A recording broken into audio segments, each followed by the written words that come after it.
You spent real money. You drove to the nursery. You picked out something beautiful. You planted it carefully. And 2 weeks later, it was done, just sitting there taking up space, while everything around it quietly gave up on the season.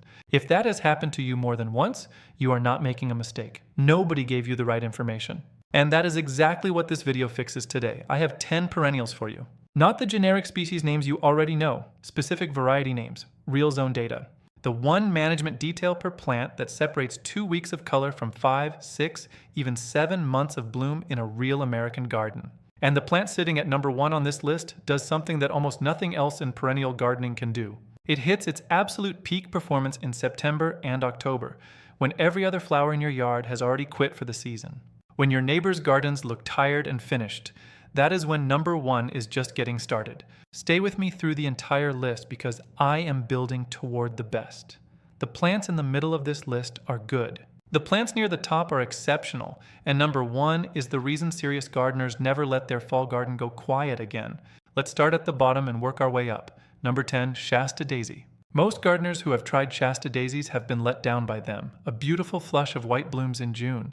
Maybe 10 days of looking spectacular, and then it is over. The plant sits there producing nothing but green foliage until frost. And by August, you have already forgotten it was ever worth looking at. That experience has pushed a lot of American gardeners away. And that is a genuine loss, because the problem was never the plant itself. The problem was the variety. The variety you want is Becky, not a generic Shasta Daisy from whatever flat is sitting nearest the entrance. Becky specifically. She is heat tolerant in a way most Shasta Daisy varieties simply cannot match. Her stems are strong enough to stand through summer thunderstorms, without flopping over and making a mess of your bed. Her flowers run 3 to 4 inches across, and in full sun, with well-drained soil, she blooms from late May straight through September. That is 5 solid months from one plant. Here is the step nobody tells you. Cut Becky back by half in mid-July, right after that first flush of bloom finishes. That single cut, 5 minutes with a pair of shears, triggers a complete second wave of flowering that comes back strong in August. Skip that cut, and you get decent bloom. Make that cut, and you get 5 months of color that your neighbors will be asking you about. Becky grows in USDA zones 4 through 9. Plant her 18 inches apart in full sun. Water deeply once a week the first season. After that, she handles herself. She spreads slowly through underground runners, and after 3 years, you can divide one plant into a dozen. Number 9, purple coneflower. Purple coneflower is one of the most commonly planted perennials in America. It is also one of the most consistently mismanaged, and the mistake most gardeners are making, they are making it with good intentions. Those dried seed heads become a primary food source for goldfinches and native sparrows from November through February. Flowers 4 to 5 inches across. Deep purple petals arching gracefully downward around a prominent raised orange center cone. Year 1 gives you modest bloom. Year 5 gives you plants 3 feet across, absolutely covered in flowers from June through October. The varieties you want are Goldstern for the classic performance standard. Deep gold petals surrounding a prominent dark brown center. Strong, completely self-supporting stems. Those dried seed heads become a primary food source for goldfinches and native sparrows from November through February. Water weekly through the first season only. After establishment, natural rainfall handles this plant in nearly every American growing zone. Year 1 gives you modest bloom. Year 5 gives you plants 3 feet across, absolutely covered in flowers from June through October. Number 8, catmint. Catmint is the most underplanted perennial in American gardens right now. Most people walk straight past it at the nursery because it looks unremarkable sitting in a small container. Modest foliage, nothing dramatic. A substantial mound covered in lavender blue flower spikes from late April through October, USDA zones 4 through 8. Miss that cut and bloom declines noticeably in late summer. Make that cut and you get 6 uninterrupted months of color, with bees working the flowers so heavily that you can hear the hum from 20 feet away on a warm afternoon. The management is simple. Cut walkers low back by half in mid-July. One cut, 5 minutes. Fresh growth returns within 2 weeks and a completely new flush of flowers follows, running straight through until hard frost. Make that cut and you get 6 uninterrupted months of color. After establishment, the drought tolerance on this plant is exceptional. One bonus detail worth knowing. Plant walkers low near your roses. The aromatic foliage naturally repels aphids. 2 problems solved by one plant. Blanket flower was built for that spot. The variety you want is Arizona Sun, compact growth at 10 to 12 inches tall. Full afternoon sun that scorches everything you try there. You have eventually stopped trying and accepted that some ground just does not cooperate. Blanket flower was built for that spot. The variety you want is Arizona Sun, compact growth at 10 to 12 inches tall. Red flowers with bright yellow tips that look exactly like miniature sunsets. It blooms from June until hard frost without pausing. USDA zones 3 through 10. Read that again. Zone 3 through Zone 10. That is nearly the entire continental United States. Here is the critical management point. Do not fertilize blanket flower. Do not amend the soil before planting. Do not try to improve the conditions for it. Rich soil produces beautiful foliage and almost no flowers. Poor soil, lean soil, gravel mixed clay, the kind of ground you would never voluntarily plant anything valuable in. That is where blanket flower blooms most prolifically. The worse the soil, the better the display. Deer and rabbits avoid it consistently, which in yards with heavy wildlife pressure makes it genuinely irreplaceable. Number 6. Hardy Salvia. There is a moment that happens with hardy salvia that gardeners do not forget once they experience it. You walk outside early in the morning with your coffee, the garden is quiet, and a hummingbird is already working the salvia flowers. The variety you want is Maynite, deep indigo purple flower spikes rising 18 inches above aromatic foliage that deer and rabbits avoid. USDA zones 4 through 8, reliable across the majority of American growing regions, including the dry mountain west. After the first flush of flower spikes finishes in late June, cut those spent spikes back to the top of the foliage. One light trim, 10 minutes of work. Within weeks, a completely new set of spikes emerges, and bloom continues from August straight through October, 6 months of continuous color. Number 5. Coreopsis. Coreopsis is one of America's most underappreciated native perennials. It is also one of the most consistently mishandled. Most gardeners who tried it and felt let down made the exact same mistake. They treated it too well. They planted it in good garden soil. The varieties you want are Moonbeam for soft pale yellow and Zagreb for bright golden yellow. Both are threadleaf varieties. Both bloom June to October. These are native North American wildflowers. They handle heat, humidity, drought, and complete neglect with equal indifference because they evolved here. Individual flowers are small, but they are produced in such extraordinary density that the entire plant surface is covered simultaneously. Hundreds of flowers. Number 4. Hardy Verbena. 7 months. That is the number that stops gardeners when they first hear it applied to a single perennial. Most people walk straight past hardy verbena at the nursery because it looks fragile and unimpressive in a small container. That first impression is completely misleading, and it costs those gardeners 7 months of color every season they keep walking past it. The correct use for homestead purple is as a ground cover. Plant it between stepping stones. Let it run along the base of a slope. It blooms from May through November, through June heat, through the intensity of July and August, all the way into November. 7 months. The trailing stems root wherever they contact soil, creating a solid carpet of deep purple bloom that suppresses weeds and provides 7 months of color simultaneously. On warm sunny afternoons in summer and fall, you can watch 5 or more butterfly species nectaring on a single plant at the same time, critical for late migrating butterflies. Number 3. Reblooming daylilies. Standard daylilies have given this entire genus an unfair reputation. 3 weeks of bloom in July and nothing else. Reblooming daylilies are a categorically different growing experience. Before you buy, confirm those words are there. Reblooming. Or repeat blooming.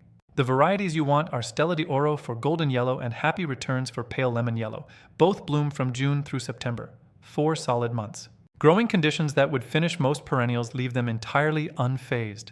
Clay soil, sandy soil, temporary flooding, extended drought. They adapt to all of it.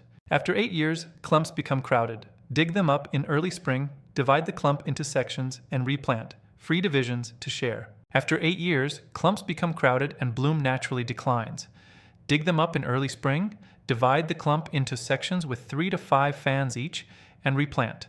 Bloom returns to full intensity the following season, and you have free divisions to expand your planting or share with other gardeners at 0 cost. Russian sage does the opposite.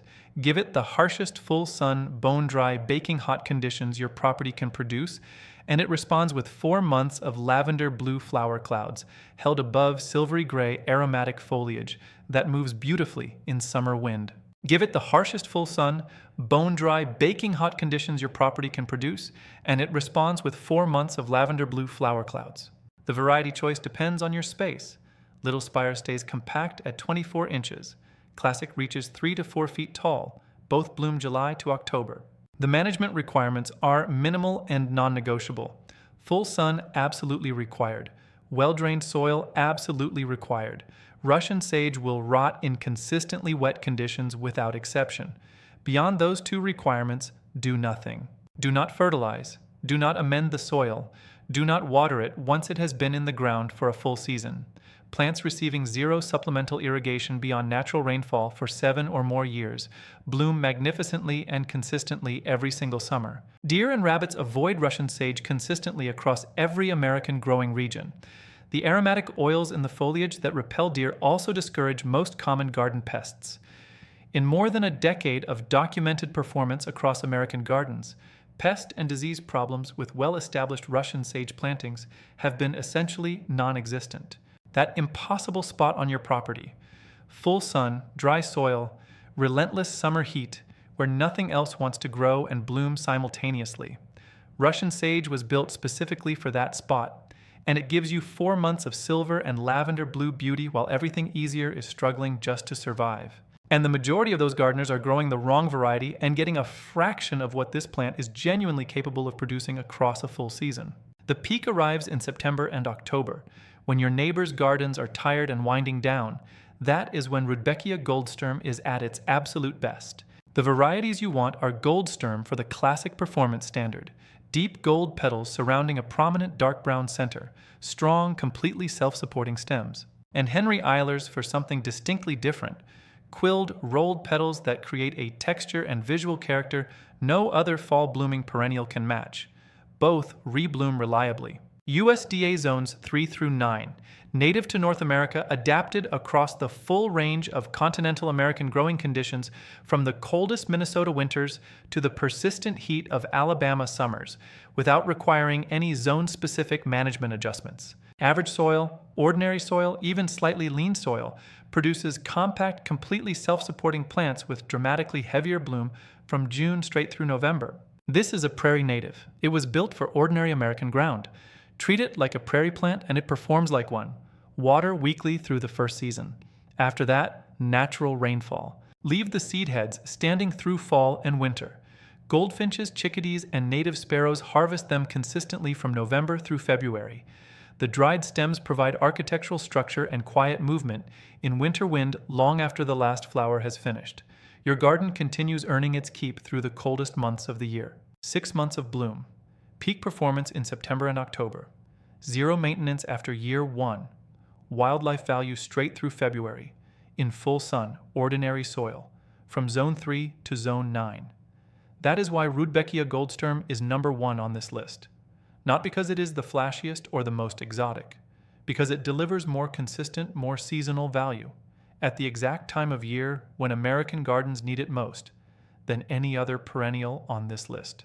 10 perennials, all of them capable of blooming for 4, 5, 6, even 7 months in real American gardens across USDA zones 3 through 10.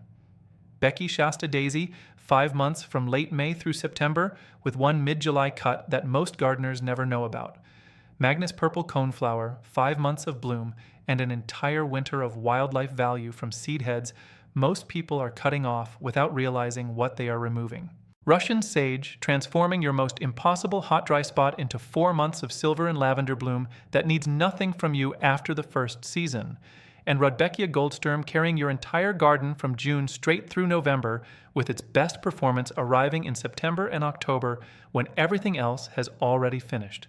Homestead Purple Verbena, 7 straight months of ground-covering color-feeding butterflies through every weather extreme summer delivers. Stella de Oro and Happy Returns daylilies, 4 months of rebloom handling every soil and climate condition America produces. Russian sage transforming your most impossible hot dry spot into 4 months of silver and lavender bloom that needs nothing from you after the first season. And Rudbeckia goldsturm carrying your entire garden from June through November. Pick 2 plants from this list. Order the specific variety names given here, not the generic species versions. Plant them this season. Give them the basic first-year care. If this video gave you one plant name you had never considered before, one variety detail that changes what you reach for at the garden center, one zone-specific piece of information that finally makes sense for your specific yard and your specific growing conditions, then leave a comment right now. Tell me what state you garden in and which plant on this list you are adding first, because this channel is built for American gardeners who are tired of being sold beautiful photographs on plant tags that never deliver what they show. Subscribe right now. Hit that notification bell, and I will see you in the next one. Subscribe right now. Hit that notification bell, and I will see you in the next one.